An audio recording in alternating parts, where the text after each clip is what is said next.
Many musicals have I want songs or I am songs, but the Lion King is characterized by Fisher King songs, which bridge the gap essentially between the two. The Fisher King is the idea in TV tropes that the land reflects the moral character of the people ruling over it.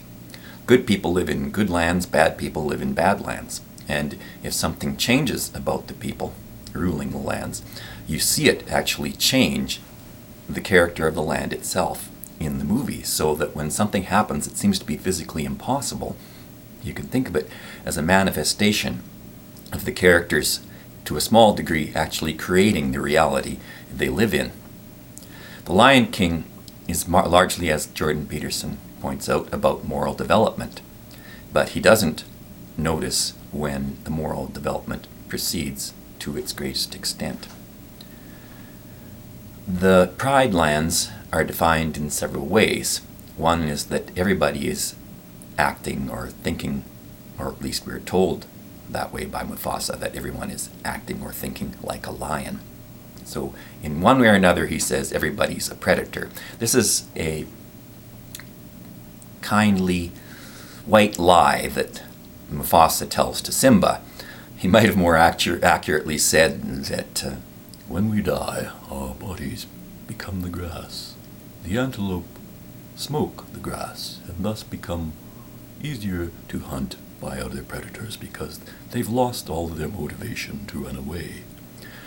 It's about making things look good, concealing the unpleasant realities, because pride is both something associated with beauty and with sin, a deliberate covering up or unwillingness to see one's own flaws. So the landscape has no bones.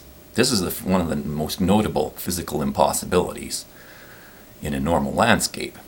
All the bones somehow disappear. At the very end of the movie, it seems like the landscape itself maintains a sort of plausible deniability, because the rain starts to fall and we see a skull washing away with too small of an amount of water to actually accomplish that task. There's no evidence that all these intelligent animals are killing and eating each other. They're not carrying the act of eating to its completion as long as we're in the Pride Lands. But it is shown symbolically in Simba's becoming song, when he sings, "I just can't wait to be king." He is positioned against all the laws of gravity and physics at the top of a food chain, which is what King in the Pride Lands is largely about. So he changes the landscape using the living components of it to put himself at the top. But this has a cost. If you want to be king, the quickest way to be king is to kill your father. And the Lion King is a progression in several Disney movies. On the darker side of the "when you wish upon a star," or "a dream is a wish your heart makes," or "when you believe" thesis. Because when you wish for your father to die in a Disney movie, you can very well get it, because there's a long tradition of the parents dying.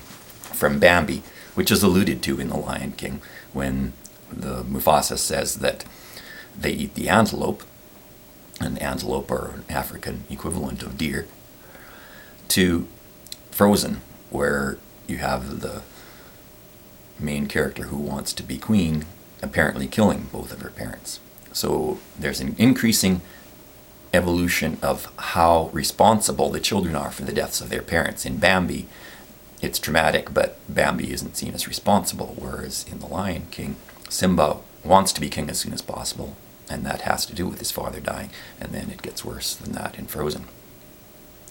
So the lands look and sound good in the Pride Lands, but if you ask the outsiders, they say that the Pride Lands stink. There's something off about the Pride Lands. The hyenas say the lions stink. Timon says when he sees Nala and Simba behaving in a way that means they're probably going to abandon their present belief system and go back to the Pride Lands, that their behavior stinks. And Pumbaa, maybe as a sensitive soul, showing through his digestive system his moral lactose intolerance of the Pride Lands system. He's in a way saying that it stinks, because you don't see him stinking other people when he's in the Hakuna Matata lands. So the moral code in the Pride lands is do unto others as they do unto you, or at least that's what it's said to be. It doesn't quite work that way with the antelope and the grass. But everything is about stability. So you don't see the landscape shifting as quickly in the process of change as you do in the other landscapes. And the want song that becomes partially a realized wish song at the beginning is Circle of Life, where the clouds part and the sun works just exactly right for the desired choreographic effect. And there's an existing upright standing rock that's there all the time, so it's tradition, it's stable. Whereas when Simba wants to make a new upright standing rock, he has to build it out of animals.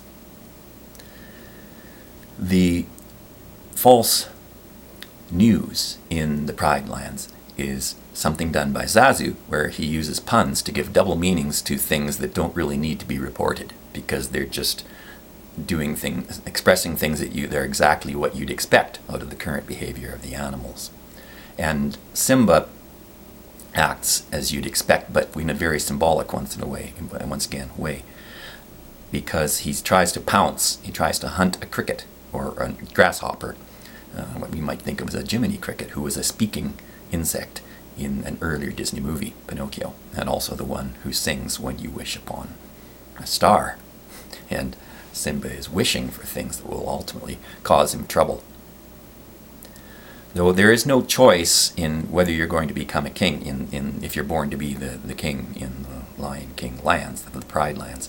So Simba is betrothed, has an arranged marriage to Nala, and he doesn't like that, of course, but that's the way things are if you're going to live by those rules. And you can't change the past may really be an expression of people's fear that really they can change the landscape. In a cyclical system, if everything's repeating over and over again, you can definitely do the equivalent of changing the past by changing the future. So it's more about people's fear of getting what they wish for and not wanting to take responsibility for it that is the underlying fear and unexpressed text of the movie. The Hakuna Matata lands are different because, partly by a wish to avoid responsibility, the people living in them do not eat other intelligent creatures. There is one cricket that looks like Jiminy cricket, potentially a little bit like a grasshopper, but Timon and Pumbaa do not eat that one. And Pumbaa gets in trouble when he starts trying to actively hunt a beetle and becomes the hunted. Their creed they do have is a rule, self-imposed rule, not externally imposed, but Timon and Pumbaa do live according to rules, mostly with prohibition about eating other intelligent creatures. You don't address other intelligent creatures as if they were nothing but meat, according to their code, and you don't eat them, don't treat them as meat, as means to an end, just for food. And they're more strict about this in the case of Timon than with Pumbaa. Timon says not only should you address people properly and not eat them, but you should do it for the right reasons. Well, he essentially says that Nala should not refrain from eating Pumbaa because he is Simba's friend, but because that's a general rule that you apply to all intelligent creatures. And this is the beginning of what could be called a Kantian moral philosophy, where someone's beliefs become part of a universally applicable law, which is reflected in the structure of nature itself, which then becomes part of the landscape. Now, the Hakuna Matata people don't completely get that far, because they're still about not thinking about and not facing up to the full extent of their responsibility in a world where what you think and believe can become part of the landscape. But they do get part of the way there. And they have the beginnings of moral and natural philosophy. When they're looking at the night sky, Timon comes up with his own ideas of what might be out there, bringing the unknowables partly into understandable space, as Jordan Peterson might say. And Pumbaa actually does the better job of it. He comes up with a fairly scientific explanation of what stars are and how they work. So he's actually acting in a smarter way than what people give him credit for. And it's a manifestation of harmony in the landscape during the Can You Feel the Love Tonight song, when Nala and Simba can interact as some people that they would choose to be with. They choose to be with each other and act more like a couple rather than having it forced upon them as it would be in the Pride Lands. Though unfortunately that also sows the seeds for Simba going back to the Pride Lands and not continuing to develop a better and better moral system. In the Hyena Lands, the Outlands, we have the best examples of the will of the inhabitants changing the land. When Scar sings his song about how he wants to be king, take over, the rocks cooperate with him. There's like a mini volcanic eruption, and he's pushed upward by the rock, by the pillar, just as Simba was by living creatures. But the Pride Lands, the Outlands of the Pride Lands, the hyena areas, have no natural light, or at least not enough apparently to make plants and give the creatures living there their own supply of food. So there's nothing to build Scar's rulership upon except inanimate objects which can't be eaten, and that's the problem. He does not have a sustainable system. He has to rely on scavenging mostly intelligent creatures that come into the Outlands from outside. Dissidents, people who are curious, or people who, in the case of elephants, who want to become elements of the landscape and want to be preserved when they die. So the rationale apparently was that it would be that elephants who want to remain as elements of the landscape leave the Pride Lands so that their death won't be covered up and hidden. And then the bones become musical instruments and other things, and costumes for the hyenas, who never really let go of the bones and don't let go of the idea that the lions aren't doing things altogether fairly in their sense of being fair in the meaning that fairness is justice.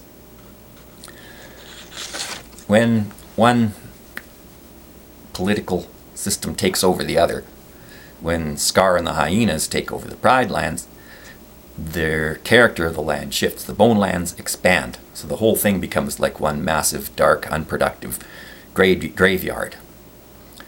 And you can see how that shifts right up until the final battle with Simba. So this is a world then where people are ultimately getting what they want, but they don't realize and aren't willing to completely be responsible for their own power. Simba sees that his father appears to him in the night sky after he asks, and he sees partly that what he asks for can be given to him in the landscape, but he doesn't do it in such a way that everything can become like the Hakuna Matata lands, only better. In Hakuna Matata, you have this provision of extreme abundance. It's like a smorgasbord where all the guilt-free food you want is laid out before you, and you can just pick what you want and put it on one platter and eat it in a matter of minutes, which is not a natural abundance. There is not that diversity and size and ease of picking of food under natural conditions. But in Disney movies, the cartoon reality changes according to what's required.